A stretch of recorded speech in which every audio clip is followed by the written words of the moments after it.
Ừ.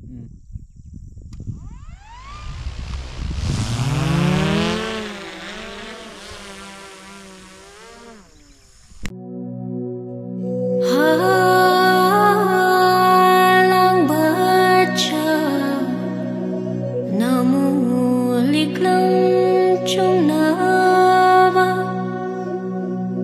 panthoi bina langon ba shayo